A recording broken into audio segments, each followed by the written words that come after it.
Bonjour et bienvenue dans le premier épisode de Feeble. Je m'appelle Jordan, j'ai 18 ans et j'ai une grande passion dans la vie, c'est le cinéma. Alors, pour résumer le pourquoi du comment, en gros je suis étudiant en cinéma et j'ai décidé de me lancer dans la réalisation de critiques sur internet afin de permettre deux choses. La première, ça va être de découvrir un paquet de films et d'enrichir ma culture.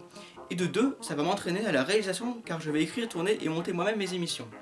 Donc Feeble, qu'est-ce que c'est ? Feeble, c'est le nom de mon émission où je vais faire la critique d'un film. Pour le choix de ce dernier, j'ai décidé de prendre des films pas trop connus, de ne pas prendre des gros cartons du cinéma, afin d'améliorer ma culture et la vôtre. Bon, après j'ai pas la prétention d'être In The Panda, donc je vais pas vous montrer des films aussi peu connus que dans ces zones movies. Les films que je vais critiquer sont au moins allés dans les salles de cinéma. Et comme dernière info, j'ai choisi le nom de Feeble, déjà parce que j'avais pas d'inspiration, et qu'en tapant débile sur Google Traduction et en traduisant dans une langue au hasard, pas de bol, je suis tombé sur l'anglais, ça donne Feeble. Et en plus ça fait référence au premier épisode de Non Movies, qui est une web-série que je trouve fantastique et que je vous conseille. Bref, bienvenue dans Feeble. Intro.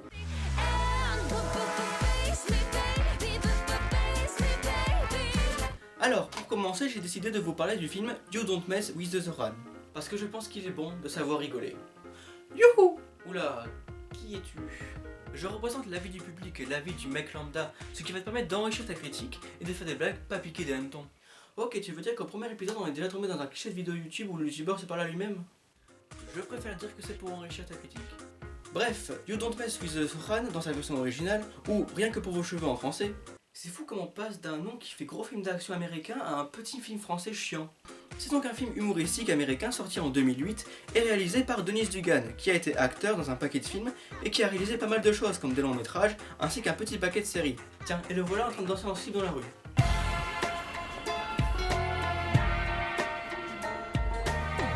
Je crois qu'on peut comprendre rapidement que le personnage aime l'humour et que ce film va être une grosse connerie. D'ailleurs, d'après Wikipédia, j'adore ce jeu de mots, le film a fait un gros score aux États-Unis, il aurait rapporté plus de 200 millions de dollars. Ce qui est assez conséquent. Ça c'était pour la présentation rapide. Maintenant, voilà le film. Alors, You Don't Mess With The Zoran commence sur la présentation du personnage principal qui s'appelle Zoran, qui est un soldat antiterroriste extrêmement fort qui défouraille du steak au couteau suisse puisqu'il arrive seul à s'infiltrer dans un bâtiment terroriste et qu'il y défonce tout. Pourquoi tu fais ça? Je connais pas les douleurs. Tout ça peut retrouver celui qu'on appelle le fantôme. Ça aura son importance plus tard. Enfin, je crois. Sauf qu'en fait, durant son combat contre le fantôme, Zoran meurt et c'est la fin du film. Ça me paraît vachement brutal comme fin, surtout pour un film censé être marrant. C'était pas vrai. Ah, vibration.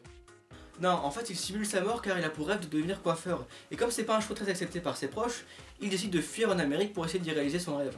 Je voudrais tailler et styliser les cheveux. Bon. Tu serais pas un peu à la folle? Il arrive donc en Amérique où il devient coiffeur dans un petit salon et il y pratique une technique assez particulière. Je vous laisse regarder.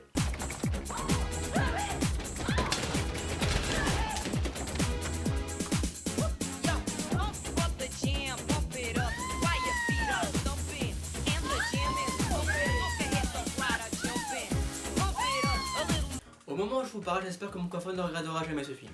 Après cela, le salon gagne un succès fou grâce au Zoran, ne cherchez pas trop à comprendre en Amérique là, ce qui permet de payer les méchants qui veulent racheter le salon pour créer un grand centre commercial. Oui, parce que je l'ai pas dit, mais il y a des méchants dans l'histoire qui ont pour but de faire déménager tous les magasins en augmentant à mort le loyer pour construire un grand centre commercial. Et à la tête de ce projet, on a lui. Messieurs, vous avez de la chance que je possède une petite amie super canon avec un corps aux mensurations plus que parfaites, jouissant de l'idéal ratio cul-nichon, où je piquerai une crise de nerfs. Elle déboîte, monsieur. La finesse. Toujours la finesse. On va aussi faire la connaissance d'un mec qui en veut beaucoup à notre héros en slip de bain, car ce dernier lui aurait volé sa chèvre. Et je n'aurais jamais cru pouvoir passer le mot chèvre dans une de mes critiques tout en restant cohérent. Merci pour la chèvre, mon ami. Eh oui. Chèvre. Chèvre. Oh, chèvre. Chèvre. Chèvre. La meilleure réplique du film à mon avis.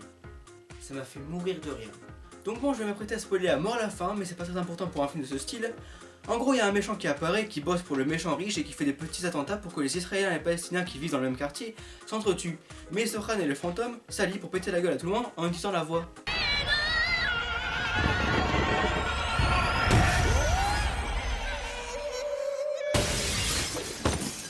Ok, j'avoue, j'ai pas bien compris ce moment, mais c'est pas grave. Tout finit bien, il sort avec la fille qu'il aime, il ouvre son grand salon de coiffure dont il rêvait, et voilà, fin. Avant de passer à une critique et conclusion de ce film, voici quelques faits intéressants sur ce dernier.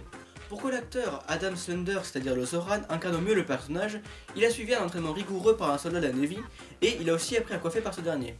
Pour cette scène surréaliste qui donne l'impression que le Zoran peut nager super vite, l'équipe a simplement attaché une corde autour de l'acteur qui était tiré avec un bateau, ce qui lui permettait de faire des bonds qui sortent de l'eau.